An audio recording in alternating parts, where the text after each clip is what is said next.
Chapitre 309 Sacrifice de Marziam pour la guérison d'une petite fille. Le repentir de Simon, fils d'Alphée.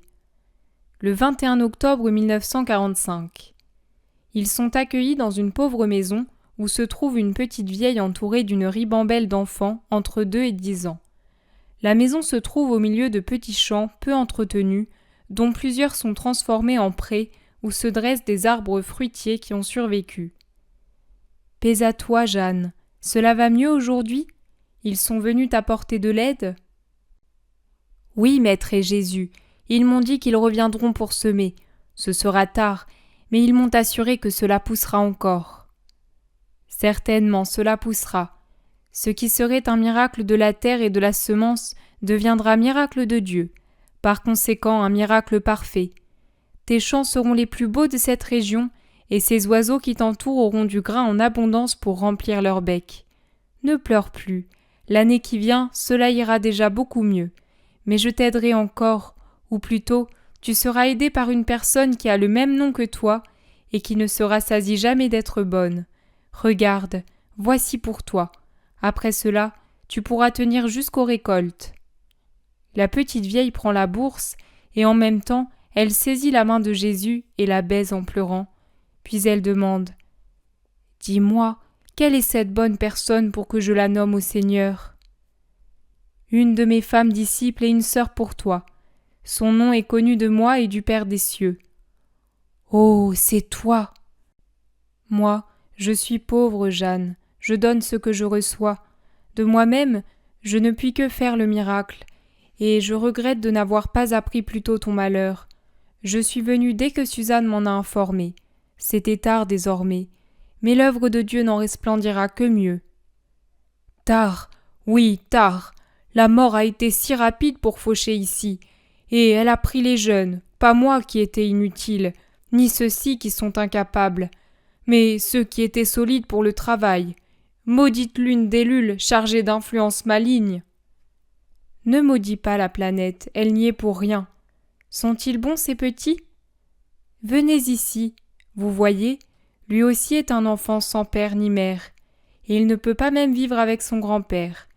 Mais Dieu ne l'abandonne pas pour autant, et il ne l'abandonnera pas tant qu'il sera bon. N'est-ce pas, Marziam? Marziam est d'accord et il parle aux petits enfants qui se pressent autour de lui, plus petits que lui en âge, bien que certains soient sensiblement plus grands que lui. Il dit « Ah, c'est bien vrai que Dieu n'abandonne pas. Moi, je peux le dire. Mon grand-père a prié pour moi, et certainement aussi mon père et ma mère depuis l'autre vie. Et Dieu a écouté ces prières parce qu'il est très bon, et il écoute toujours les prières des justes, qu'ils soient morts ou vivants. Vos morts ont certainement prié pour vous, de même que cette chère petite grand-mère. Vous l'aimez bien? Oui, oui. Le pépiment de la nichée orpheline s'élève avec enthousiasme. Jésus se tait pour écouter la conversation de son petit disciple et des orphelins. Vous avez raison. Les gens âgés, il ne faut pas les faire pleurer. D'ailleurs, on ne doit faire pleurer personne, car celui qui fait de la peine à son prochain en fait à Dieu.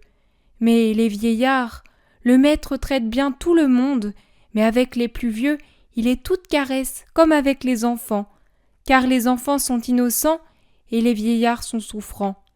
Ils ont déjà tellement pleuré, il faut les aimer 2 fois, 3 fois, 10 fois pour tous ceux qui ne les aiment plus. Jésus dit toujours que celui qui n'honore pas la vieillesse est doublement méchant, tout comme celui qui maltraite un enfant.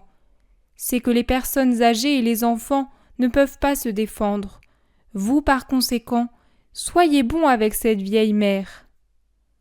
Moi, quelquefois, je ne l'aide pas, dit l'un des grands.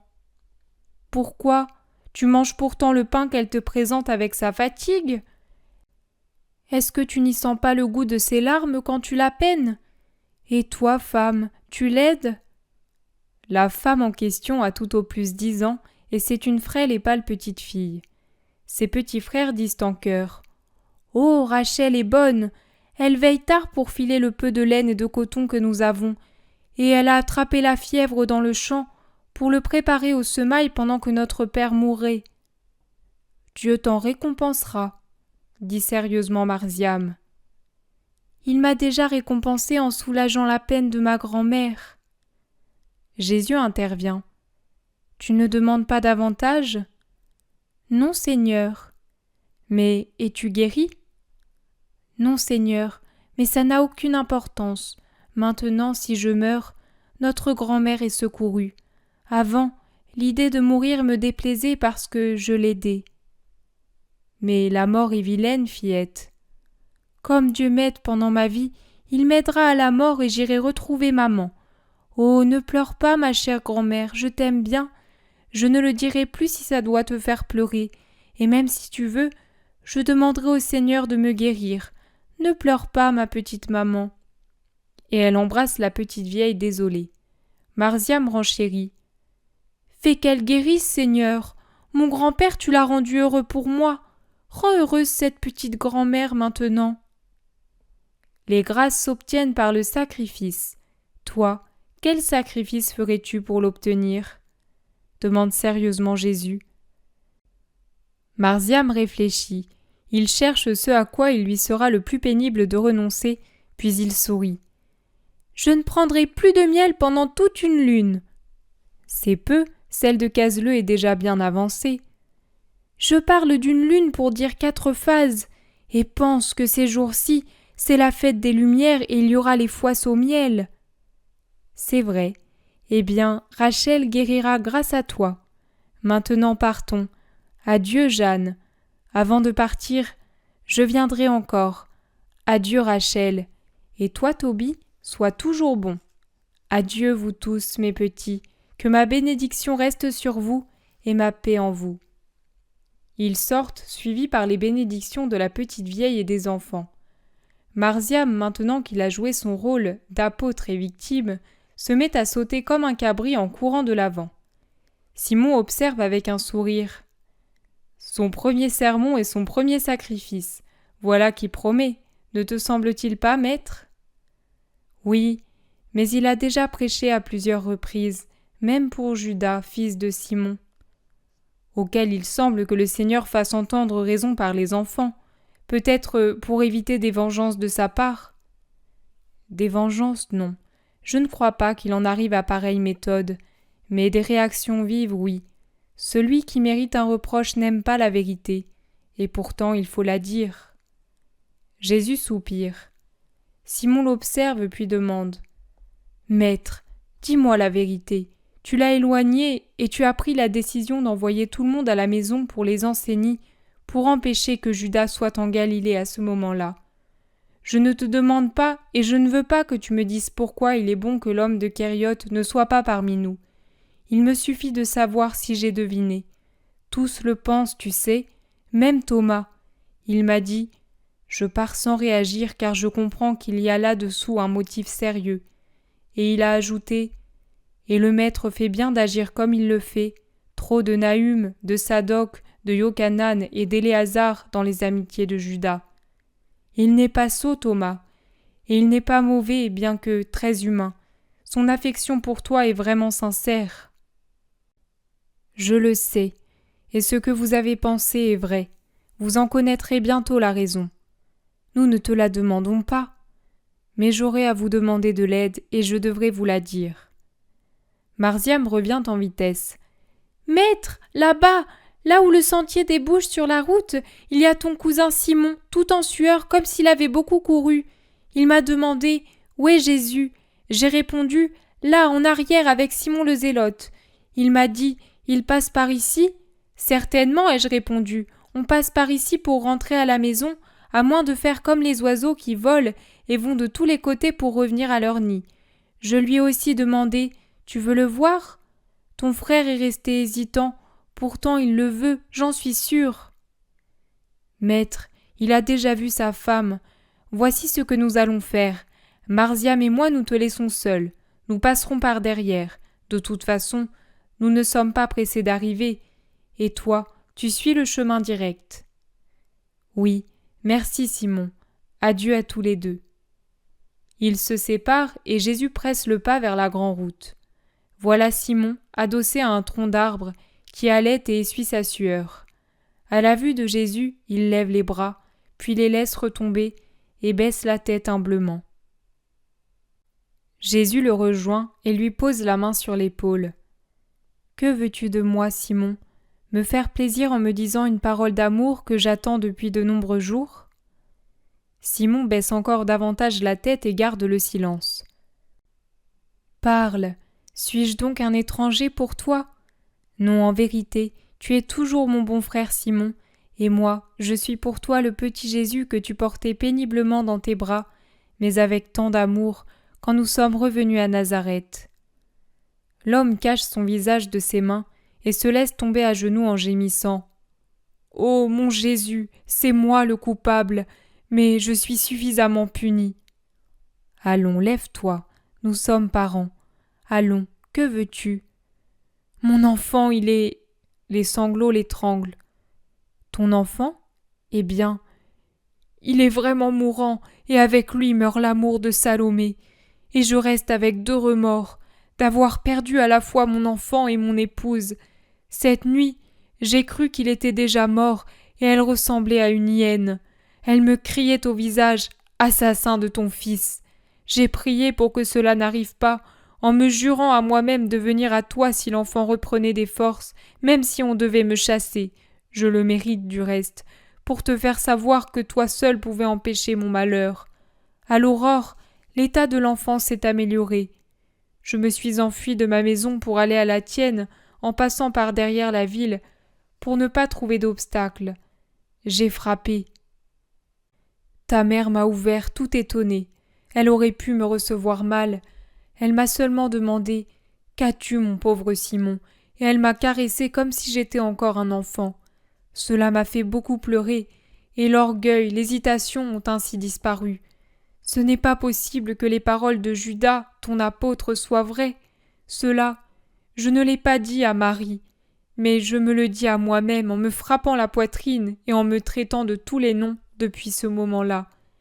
J'ai demandé à Marie « Est-ce que Jésus est là ? C'est pour Alphée, il va mourir. » Elle m'a répondu « Cours, il est du côté de Cana avec l'enfant et un apôtre, sur la route de Cana, mais fais vite, il est sorti à l'aurore. Il va revenir, je vais prier pour que tu le trouves. » Pas un mot de reproche, pas un pour moi qui en mérite tant. Moi non plus, je ne te fais aucun reproche, mais je t'ouvre les bras pour... Hélas, pour me dire qu'Alphée est mort. Non, pour te dire que je t'aime toujours. Viens alors, vite, vite. Non, ce n'est pas nécessaire. Tu ne viens pas ? Ah, tu ne me pardonnes pas ? Ou bien Alphée est mort ? Mais même s'il l'est, Jésus, Jésus, Jésus, toi qui ressuscites les morts, rends-moi mon fils.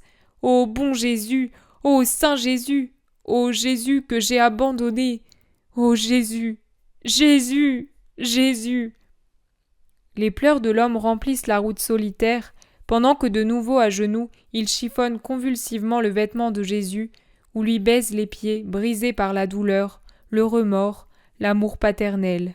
« Tu n'es pas passé chez toi avant de venir ici ? » ?»« Non, j'ai couru comme un fou jusqu'ici. Pourquoi ? Il y a un autre malheur. Salomé est déjà en fuite. Elle est devenue folle. On l'aurait pensé cette nuit déjà. » Salomé m'a parlé. Elle a pleuré, elle a cru. Va chez toi, Simon. Ton fils est guéri.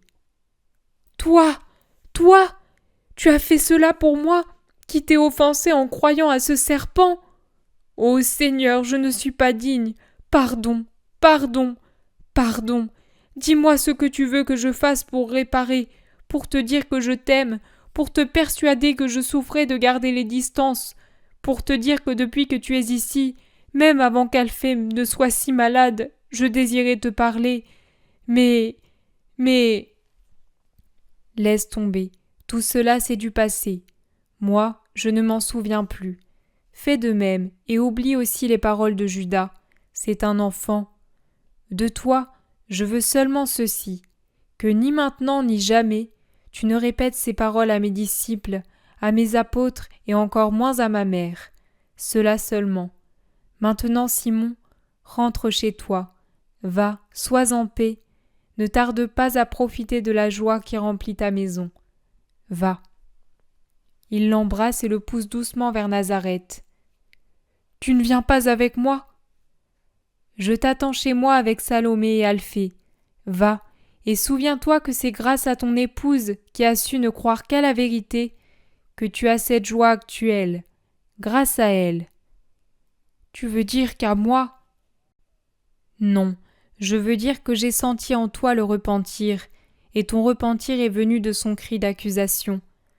Vraiment, Dieu crie par la bouche des bons, et par eux il avertit et conseille.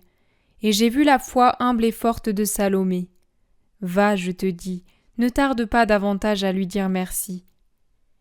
Il le pousse presque rudement pour le persuader de partir, et quand finalement Simon s'en va, il le bénit, puis il hoche la tête en un muet soliloque, et des larmes coulent lentement sur son pâle visage.